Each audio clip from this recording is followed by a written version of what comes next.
구약성경 민수기서 8장 1절에서 13절입니다. 1절에서 4절에 보면 회막 안을 밝히는 7 금초대로 된 이 등대에는 어떻게 해야 되는가? 그 다음에 그 이후에 있는 말씀은 레위 사람들은 어떻게 하나님 앞에 자신을 구별하여 헌신하였는가 하는 말씀이 나오고 있습니다. 출애굽기 40장 24절에 보면 이 등대는 맞은편에 떡을 놓아두는 상이 있었습니다. 그러니까 이 등불은 떡상을 비추는 등불이었고 가까이에는 그리고 성소 안을 밝히는 그런 등불이었습니다. 등불은 단지 성막 안만 밝히는 것이 아닙니다. 제사장들이 성막 안에서 충분히 활동을 할 수 있도록 비춰주는 조명의 역할을 합니다.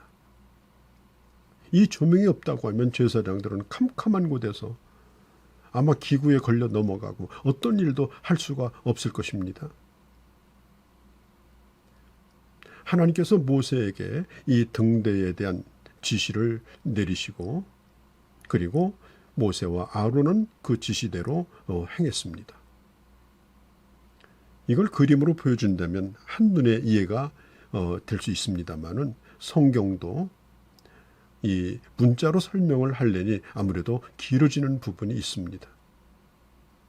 자, 하나님께서 모세에게 긴 설명을 해 주시면 모세는 아주 신속하게 설명한 대로 그걸 실천합니다.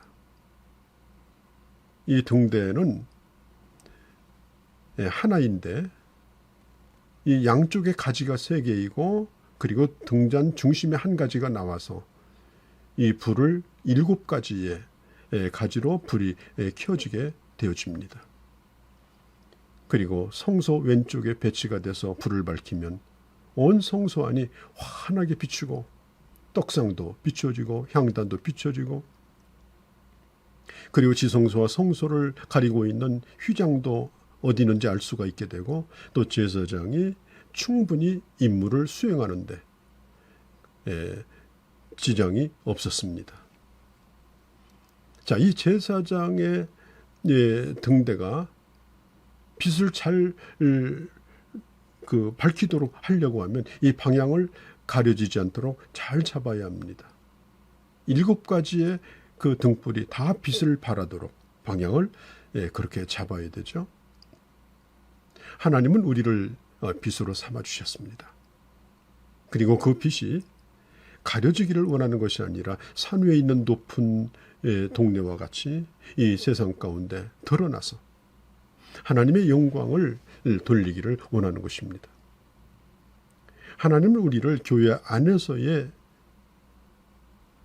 빛이 되기를 원하는 것이 아니라 이 세상에 나가서 하나님의 사람됨, 움직이는 교회로서 보냄받은 교회로서 빛을 드러내기를 원하시는 것입니다. 프란시스 세이퍼가 말한 바와 같이 교회는 기독교회의 최후의 변증이라고 했습니다. 교회는 기독교의 최후의 변증이다. 기독교가 뭔가를 밝혀주는 가장 확실한 기구가 바로 교회라는 것입니다. 교회를 통해서 예수 그리스도가 어떤 분인지 이 세상에 밝히 보여주는 역할로 하나님은 우리를 부르신 것입니다. 자, 5절 이후에 보면은 이 레위 사람을 구별하여 이 성막에서 봉사하게 하는 이야기가 나오고 있죠.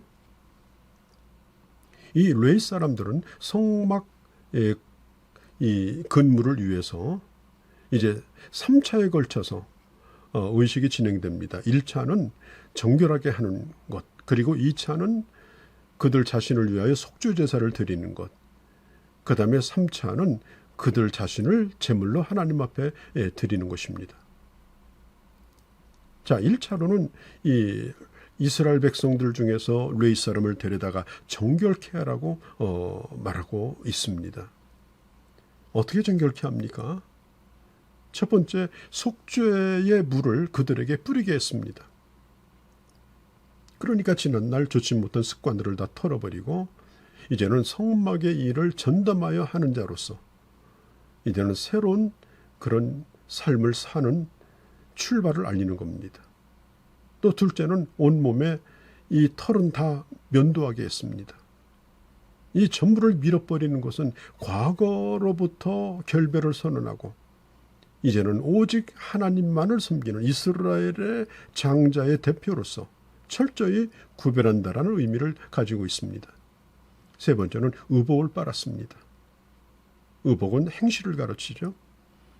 자기 자신의 더러운 행실을 이제는 깨끗하게 빨아서 그리고 하나님의 이 성전의 일이 자기로 말미암아 조금도 더럽혀지지 않도록 구별하는 겁니다. 그리고 몸을 씻었습니다. 5절 8절에 보면 자기 스스로를 깨끗하게 씻었습니다. 그리고 2차 과정에는 레위 사람들이 제물로 하나님 앞에 헌신하죠. 먼저 번제물로 수송아지를, 그리고 소제물로 기름 섞은 고운 가루, 그 다음에 속죄제물로 송아지 한 마리, 이걸 가지고 나와서 이스라엘 백성들을 모으게 하고, 그리고 그 다음에 백성들이 레위 사람들에게 안수를 합니다. 안수를 합니다. 이 손을 얹었다는 말은 레위 사람들이 제물이 되었다는 겁니다. 자, 성전에서 제물을 드릴 때는 제사장이 안수를 하지 않습니까? 그런데 제사장이 죽을 이 안수를 해야 되는 짐승처럼 레위 사람들이 죽는 것이 아니라 레위 사람들을 위하여 제물이 대신 드려져서 레위 사람들이 하나님 앞에 이제 죽어서 드려지는 겁니다. 그리고 레위인은 이 흔들어서 바치는 제물이라고 또 했습니다. 흔들어서 바치는 제물.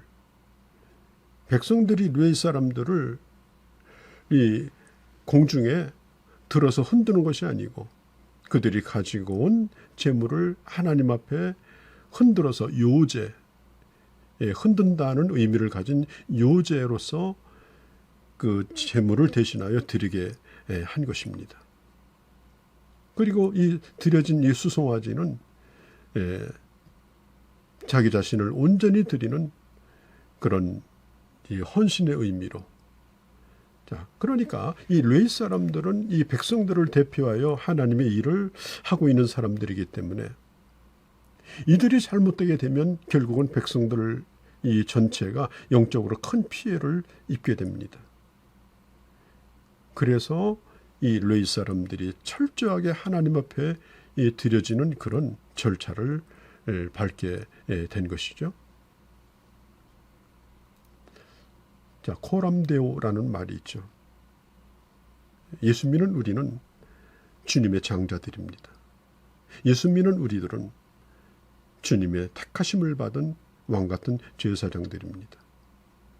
그리고 우리는 하나님 앞에 흔들어서 저는 하나님의 것이라고 하나님 보시옵소서, 공중을 향해서 이 곡식을 제사장이 흔들어서 드린 것처럼 우리는 하나님 앞에 이제는 흔들어 드려진 코람데오 되어진 제물들입니다. 그리고 이제는 하나님 앞에서 살아갑니다. 사랑하는 성도 여러분, 우리가 하나님의 일을 할 때 이제는 자신의 헛된 욕심이나 어떤 종교적 야망이나 자기 자존심이나 어떤 경쟁의식이나 또 자기 어떤 이익을 챙기려고 하는 그런 마음으로 하나님의 일을 해서는 안 됩니다. 코람데오의 삶을 통해서 이제는 하나님 앞에서만 살아가야 될 자들입니다. 로마서 12장에 보면은 너의 삶을 하나님 앞에 산제사로 드리라고 하면서 이제는 이 세대를 본받지 말고 날마다 마음을 새롭게 하여 변화를 받고 하나님의 선하시고 기뻐하시고 온전한 뜻이 무엇인가를 생각하며 주님 앞에 드려지는 제물이 되라고 말하면서 바로 도마서 12장에서 이 교회에 대한 말씀이 나오는 것입니다. 사랑하는 성도 여러분, 주님께서는 우리를 하나님의 교회 일원으로 부르셨고 그리고 또한 우리에게 직분을 맡기셔서 하나님의 일을 같이 동역하게 하셨습니다.